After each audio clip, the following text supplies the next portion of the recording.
if you go to the Giza Plateau, the brother made reference to Giza in his prayers. The Giza Plateau, you have the largest complex of architectural structures ever created by humans on the planet. This is us. This is what we did when we were in control of our destinies and when we knew our purpose. Right? And so we take you through the various stages in history. But what I want to show you is who we were and what we've done and where others were and what they've done. So the beginning of European history and culture begins with Homer right here in 332 B.C. The European writer, the Greek writer Homer, writes the Iliad and the Odyssey. That is the beginning of European intellectual accomplishments. Right here. Say it. In 832. Thousands of years after Africans had already written books, put them in great libraries, books that documented every aspect of human endeavor. This is a historical fact. And then after Greece, you had Rome. 753, Romulus and Remus founded the city of Rome. So the essence of European history and culture is founded in Greco-Roman history and culture, which began right here thousands of years after we had showed the world what it meant to be human. Huh? That's real. But what I want us to focus our attention on, very briefly, I want us to focus our attention on this little period right here, from 1444 to 1888. This little period in blue, right, hold it at the top, right? This little period right here in blue is where black history begins, with our enslavement. That's the European enslavement of African people from 1444 to 1888, 444 years, when Europeans from every European nation, with the exception of Russia, stole over 100 million African men, women, and children. So when people talk about black history, they want to begin our history here and isolate it to this little period right here instead of going all the way back to where I know our history began. Now, the only way they can do that, is if we let them get away with it. If we don't know who we are, and if we are willing to defend our ancestors like real men and women are supposed to do. You got that? Got it. So take a mental picture of this. You can roll that up for me, please. So take a mental picture of that. Yeah, just roll it up, and then I'm going to move on with my presentation. So I want to use this as our framework. I want us to begin to get an idea of who we were and what we were doing long before humanity walked on the stage of human endeavors. This is our story. This is the story that should be taught in every school system across the world. But it's not. Wasn't taught in D.C., still not being taught in D.C., wasn't taught in Prince George's County, which is the highest majority-minority population in the United States. We are ashamed of African history because we don't know African history. We think African history is locked or deserved to be locked into that little isolated zone of blue from 1444 to 1888. That ain't African history. That ain't our history. So we need to know the truth, and with that process, we can free our minds. Now, let me show you another tool of liberating our minds. I have, some of you all have taken my Egypt on the Potomac field trip, right? Yes. Egypt on the Potomac field trip, which I created back in 1986 after my second trip to Egypt. And I realized that Egypt had been recreated right here in the Potomac River Valley in D.C. George Washington, Thomas Jefferson, and America's other founding fathers study the history, y'all get that? Study our history and culture in order to create what has become the wealthiest, most powerful nation in human history.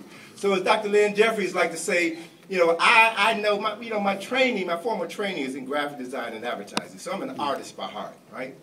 And I've learned to cultivate the skill of reading buildings, interpreting buildings, right?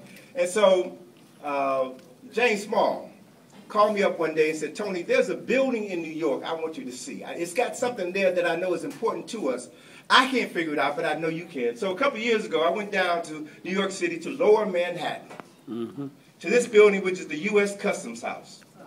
Let me go back for a second. U.S. Customs House, which was built in 1907. And you notice in front of this building, there are 4 seated statues. There are 4 statues of women.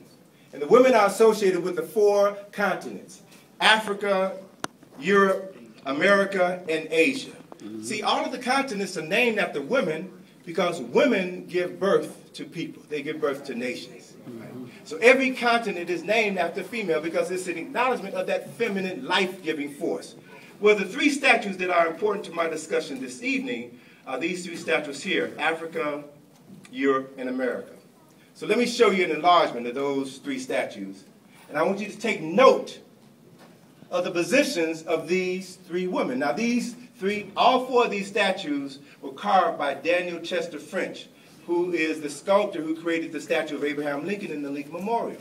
So this is a man who is highly recognized for his artistic abilities. So what I want you to understand is that when an artist creates something, they don't just create something for a nice public display. They incorporate symbolic knowledge in their sculptures that only a handful of people could decipher. So I'm going to decipher these three images for you so that you can begin to understand the hidden truth in what I'm telling you about the value of knowing yourself and knowing your purpose. You look at this image of Africa, and you notice that Africa is a sister sitting on a throne, and she's asleep. She's naked, and she's asleep. And you see one side of the throne is the head of a lion, the other side of the throne is the head of Harem-Akhet, the so-called Sphinx. The European woman is the Roman goddess Minerva, who's the goddess of wisdom and war and power. And she's sitting on her throne. There's a globe next to her which represents the world, and there's a book on top of the world. And that book is open. So a book represents knowledge. And an open book represents the application of knowledge. So what that means here is that Minerva, or Europeans, are now using the knowledge to control the world.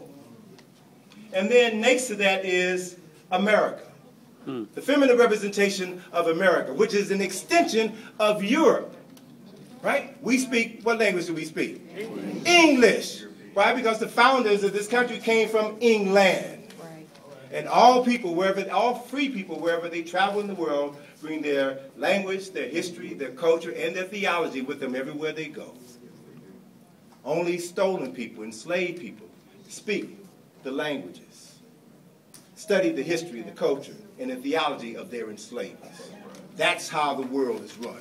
But what's in front of the statues is important, but what's even more important is what's on the side of the statues.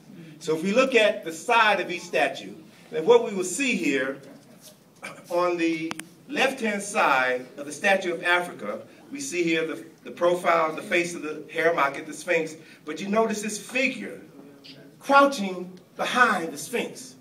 This is a thief who's cloaked, and he's holding something that he's stolen in his hand. You see this object right here that he's holding on to. Now, the next panel, in Europe, you see this thief now, who is now beginning to pull the cloak off of him, and he is now applying the information that he stole from Africa. Now, what he stole from Africa is the knowledge of Africa, the wisdom, the history, the culture of Africa. And as a consequence of that theft, Africa is asleep.